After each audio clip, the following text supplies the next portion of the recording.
नमस्कार, वंचित न्यूज मीडियामध्ये माढा तालुका प्रतिनिधी सुधीर विरकर आपलं स्वागत करतो। सहकुटुंब सहपरिवाराच्या हस्ते होत असणारी ही श्री गणेशाची आरती म्हणजे कोणत्या गावातील सार्वजनिक गणेश मंडळाची नसून ती आहे सोलापूर ग्रामीण पोलीस दलातील टेंभुर्णी पोलीस स्टेशन मध्ये बसवलेल्या श्री गणेशाची आरती। आणि ही आरती महाराष्ट्र पोलीस दलातील बँड पथकाद्वारे साजरी करण्यात आली। डीजे आणि डॉल्बीच्या वापरामुळे लहान मुलांना आणि वृद्ध व्यक्तींना बहिरेपणा येऊ शकतो आणि आवाढव्य आवाजाने काहींना अटॅक सुद्धा येऊ शकतो। डीजे आणि डॉल्बीच्या नादामध्ये थिरकताना तरुणाईमध्ये भांडणही लागतात आणि या भांडणाचं मूळ कारण म्हणजे डीजे आणि डॉल्बी। हे बंद करण्यासाठी सोलापूर ग्रामीण पोलिसांनी एक चांगली शक्कल लढवली, तो म्हणजे पूर्वी वाजवत असलेला बँजो। बँजोमुळे कानाला कुठला बहिरेपणा येत नाही ना कुठे भांडणं होत नाहीत। डीजे डॉल्बी बंद असताना सुद्धा कोणी वापरला तर त्या मशीन जप्त केल्या जातील आणि त्यांच्यावर कारवाईही होईल। टेंभुर्णी पोलीस स्टेशनचे पीआय श्री नारायण पवार यांची प्रतिक्रिया काय आहे?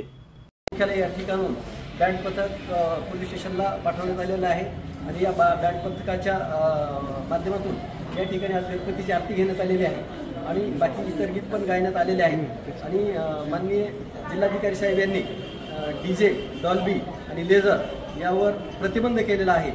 कोणीही जिल्ह्यामध्ये डीजे डॉल्बी आणि लेझर वापरणार नाहीत। या न वापरता अशा पारंपरिक वाद्याचा वापर करावा अशा या माध्यमातून सर्व जनतेला आज आम्ही पोलीस स्टेशनच्या वतीने संदेश देत आहोत। आणि जे मिरवणुका निघणार आहेत त्या मिरवणुकीमध्ये कोणीही डीजे डॉल्बी न वाजवता अशा पद्धतीचं पारंपरिक वाद्य वाजवं असं आम्ही पोलीस खात्याच्या वतीने या ठिकाणी आवाहन करत आहोत। माननीय अप्पर पोलीस अधीक्षक साहेब प्रीतम यावलकर साहेब, माननीय DPO madam Anjana Krishnan madam यांनी दिलेल्या सूचना आणि मार्गदर्शनाप्रमाणे या ठिकाणी पोलीस स्टेशनच्या हद्दीमध्ये जास्तीत जास्त पारंपरिक वाद्ये सर्वांनी वाजवावं या ठिकाणी असं आम्ही आवाहन करत आहोत। आणि डीजे आणि डॉल्बी कुठल्याही कंडिशनमध्ये कोणी वाजवणार नाही, प्रतिबंध केलेला आहे। कोणी जर वाजवलं तर त्याच्यावर गुन्हे दाखल होतील असं या ठिकाणी मी सूचना देतो आणि सर्वांना पारंपरिक वाद्य वाजवण्याचं आवाहन करत आहे। सर, काय गणपती पडले त्या गणपतीला आता पण जे वाजवलं वाद्य काय वाजवलं का डॉल्बी कुठं लावलं, काय कारवाई वगैरे झाली का? आतापर्यंत आम्ही जेवढे आमच्या पोलिसच्या हद्दीमध्ये बँजोचा वापर झालेला आहे आणि ज्या ठिकाणी हे बँजो वगैरे वाजतात त्या ठिकाणी पण त्यांना आवाजाचे लिमिटेशन ठेवण्याचं आम्ही सूचना दिलेल्या आहे। प्रत्येक बँजो गाडी असेल त्यामध्ये आम्ही एक पोलीस किंवा एक होमगार्ड त्या ठिकाणी आवाजाची त्या ठिकाणी मर्यादा कोणी ओलांडू नये यासाठी पण आम्ही तो उपाययोजना केलेल्या आहेत। आणि आतापर्यंत कोणीही गणपती उत्सव सुरू झाल्यापासून डीजेचा वापर पोलीस स्टेशन हद्दीमध्ये कोणीही केला नाही। जर कोणी केला तर त्यांच्यावर आम्ही कारवाई करणार आहोत। टेंभुर्णी हद्दीत एकूण गणपती किती बसले होते? एकूण आता 137 गणपती बसलेले आहेत परवानगी घेऊन। बाकीचे लहान मंडळ वगैरे काही घरगुती गणपती आहेत, तर काही 2-4 दिवसामध्ये बऱ्याच गावच्या काही मिरवणुका पण पार पडत आहेत। आज पण आहेत, उद्या पण आहेत। तरी या ठिकाणी योग्य तो बंदोबस्त ठेवण्यात आलेला आहे आणि डीजे डॉल्बी यावर प्रतिबंध करण्यात आलेला आहे। आतापर्यंत जे एवढं काय गणपती बसवले त्यापैकी कुठं वाद वगैरे किंवा भांडण काय झालं? आतापर्यंत कोणत्याही प्रकारचा कुठेही वादविवाद झालेला नाही, हे अतिशय उत्तम उदाहरण आहे। डीजे डॉल्बी जर नसेल तर 99% त्या ठिकाणी वादविवाद उपस्थित होत नाहीत असा आमचा अनुभव आहे। म्हणून जनतेला आव्हान आहे की डीजे डॉल्बी कोणी वापरू नका। ओके।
या ठिकाणी उपस्थित टेंभुर्णी पोलीस स्टेशनचे कर्तव्यदक्ष पीआय श्री नारायण पवार, PSI मोरे साहेब, PSI मदने साहेब, सर्व पोलीस कर्मचारी, CO मुलानी साहेब व होमगार्ड्स उपस्थित होते।